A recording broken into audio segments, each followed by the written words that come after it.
Duterte impeachment trial. Magandang umaga po kay Attorney Michael Poa. Isa sa mga defense lawyers at tagapagsalita po ni Vice President Sara Duterte Defense Team. Magandang umaga po sa inyo, Attorney. Magandang umaga po, Sir Alvin. Magandang umaga rin po sa ating mga kababayan. Opo, hingi lang po kami ng reaksyon dahil tinanggihan na po ni Senate President Sherwin Gatchalian yung request. Wala raw po budget ang Senado para sa request po na sariling caterer at saka iba pang kailangan gastusin ng depensa. Sir Alvin, pagdating kasi dyan, hindi ako makakomento dahil that was communication between, I think, the Senate Secretary Bantug, Secretary General Bantug and OVP, no? So, actually, nahirapan kami sumagot dahil hindi kami naging privy doon sa naging pagpupulong or doon sa pagbibigay ng sulat. Perhaps, baka mas maganda siguro may tanong sa OVP. Pero sa amin, nabalitaan din naman namin at sa amin wala naman po yan. Okay lang naman po sa amin. At we will be able to proceed, no? Without need of any catering whatsoever. Baka lang kasi malito yung mga kababayan natin. Sabihin nila, akala ko ba si Poa ang spokesman? Hindi po, si Attorney Poa ang spokesperson ng defense team ni Vice President. Iba pa po yung spokesperson naman ng Office of the Vice President. Si Yusek Ruth pa rin ba ang spokesperson ng OVP? Sa ngayon po, hindi ko po ma-confirm, no? Pero ang alam ko kasi wala na po yatang spokesperson. Wala na. So, sinong kukuha na namin ng reaksyon doon kung wala na pala spokesperson? Medyo po silang media relations, si Mr. Kainhinan. Baka po maaaring may tanong doon. But sa amin, just to clarify, no? Number one, I think kung ano man yung pinagmulan niyan, I'm pretty sure it's concerned, no? Dahil syempre, I'm pretty sure they were concerned na paano yung defense team, no, pagdating sa pagkain, for example. But hindi kasi naging privy kung ano talaga yung naging pag-uusap at baka may masabi tayong mali dito o hindi accurate. Kaya humingi lang ako ng paumanhin, Sir Alvin, at di ako makasagot ng diretsyo. Pero teka muna, Attorney Mike, so paano kayo kumakain ngayon? Kasi nag-start na, pang 9 day na nga, di ba? May baon ba yung depensa na sariling food nila o you actually eat what is served sa inyo sa Senate?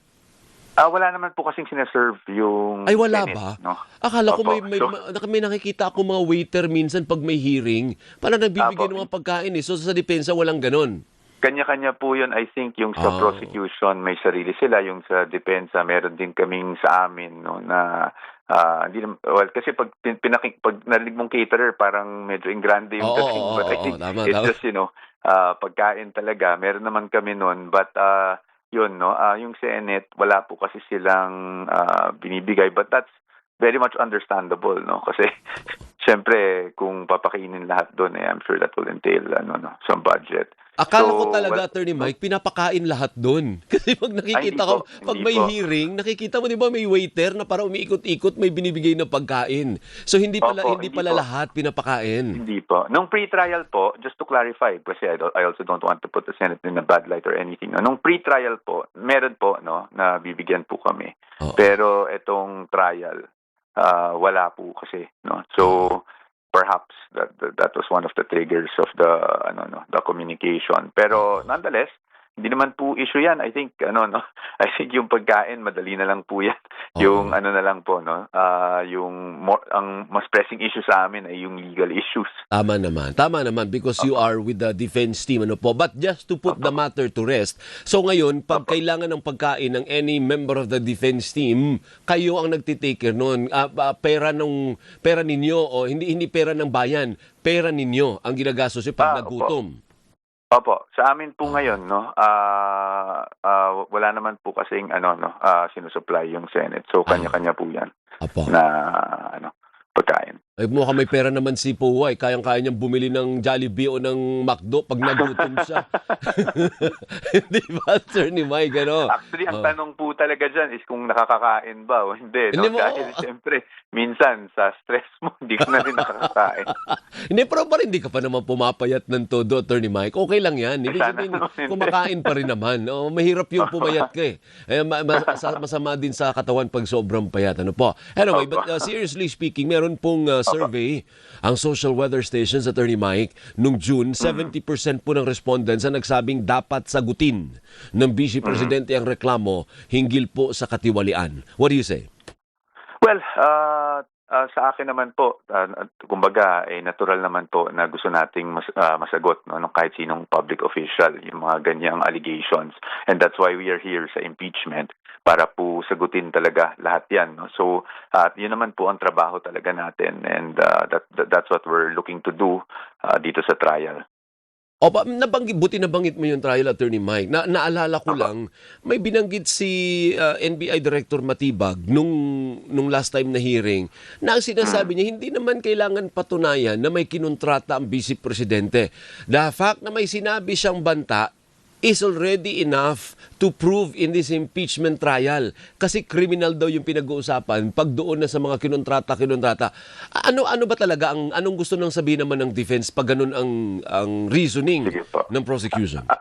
Actually, Sir Alvin, I'll be very, very objective, no? Para naman hindi malito rin talaga ang ating mga kababayan. Opo. There are two layers there, no? Unang-una, yung pag pinag-usapan natin, yung criminal aspect na, let's say, threat or grave threat, no?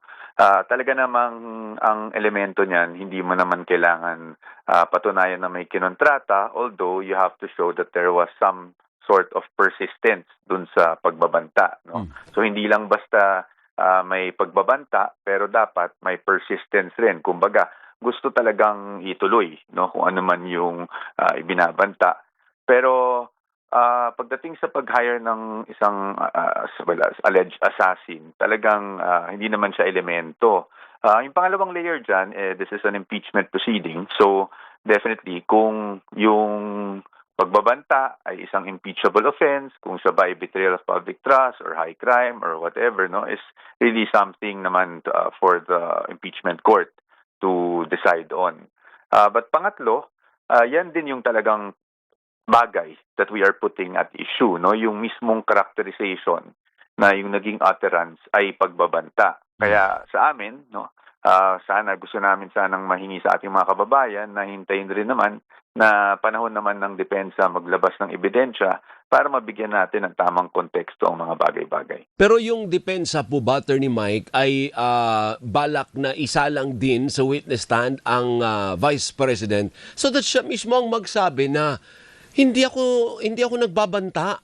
Sino pa bang makapagsasabi nun? Di siya mismo dahil siya ang nagsabi. Siya ang nagdeklara ng mga salitang yon. Hindi idideklara ba niya sa open court na wala akong intensyon na pagbantaan o patayin ang presidente?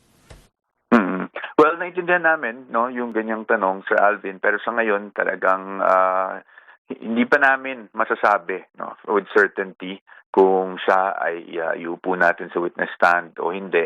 At pangalawa, totoo lang, hindi po muna kami siguro magdi-disclose ng aming strategiya pagdating dito para lang po hindi ma-telegraph, Sir Alvin. Okay, I understand. Kasi that's also a part of the strategy. Pero as nandyan na rin lang naman yan, pwedeng isa lang, pwedeng hindi isa lang. Yung pagsasalang po, that will ultimately be the decision of the Vice President, of course, as advised, no, by the defense.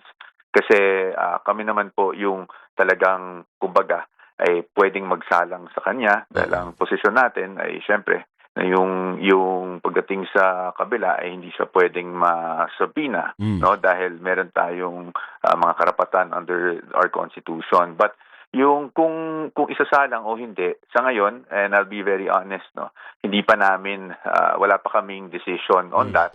Now, kung mangyayari man in the future, yun lang, no, hindi muna namin din ite-telegraph kung sakali. Pero ang problema mo kasi doon, pag sinalang siya, Attorney Mike, wala na siyang choice. She will be open to cross-examination din. Of course. Yes, that's true. Para din po sa kaalaman ng lahat, that's true. Kasi hindi naman pwede pala na mag-offer ka lang ng iyong testimony tapos bawal kang tanungin. Hindi obrang ganun, di ba? Opo, hindi po pwede 'yon. Yun po yung talagang ano, no, yun talaga yung proseso sa pagdilitis na lahat ng witness na isasalang through direct examination ay dapat siyempre ma-cross naman or ma-cross examination ng kabilang panig. Okay. One last. Attorney Mike, natigalgal din ba kayo dun sa dineklara ni Senator Judge Robin Padilla na dapat one-sided, ay hindi one-sided yung prosecution? Kasi marami palang nag-react dun sa harapan o pabor sa depensa ang deklarasyon ni Senator Judge Robin Padilla. No, sa akin, Sir Alvin, it's very hard for us to comment on any comment, not just of Senator Robin Padilla, but of any senator judge. Dahil kami party litigant, no? So, if siguro hingi na lang ako ulit ng paunminhin, but I will not comment on that one. Hindi ko sinasabing tama, hindi ko sinasabing mali. Ang sa amin lang po, we just want to be proper. Nandun po kami, humaharap kami sa korte araw-araw. So, I really try to not comment on anything that any senator judge says. No, Okay. During the proceedings. May decision na po ba kayo sa sarili ninyo if you're going to stay as spokesperson or you're going to stay as one of the members of the defense team? Well, sa ngayon po, no, I've discussed the matter with the principal. Obviously, the inclination is really to stay as part of the defense team. But sa ngayon, wala din kaming nahanap na spokesperson. Wala pa naman kaming napag-uusapan kung sino ang pwede maging spokesperson. So sa ngayon, status quo muna tayo. And then we'll see na lang po in the coming days. Although I personally appreciate yung naging concern ng ating presiding officer on the risk, no, of being cited in contempt because of discussing the merits during interviews. Well, tayo ngayon nag-iingat pero hindi natin alam sa mga susunod na araw kung biglang mag-slip, no. So naintindihan natin yung concern. But sa ngayon po, status quo muna, although the inclination is really for me to stay sa legal team. Pero hindi ho ba mas effective kayo as spokesperson? Actually, magaling tumpuan na ito as tagapagsalita. Ano po? Anong personal preference mo? Kung ikaw lang tatanungin without your principal, anong gusto mo? Manatiling spokesperson o manatiling one of the defense lawyers?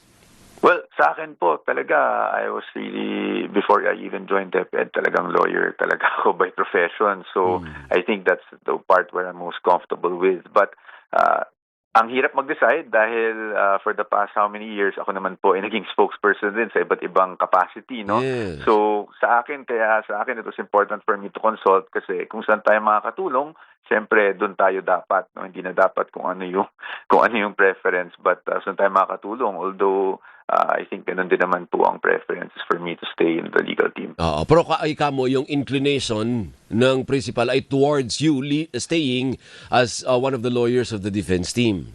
Opo. Although hindi natin alam kung makakahanap tayo kaagad ng spokesperson or kung dapat ba talaga. So, sa ngayon, status quo muna. Mahirap ka raw kasing palitan kasi nuknukan ng galing, Attorney Mike.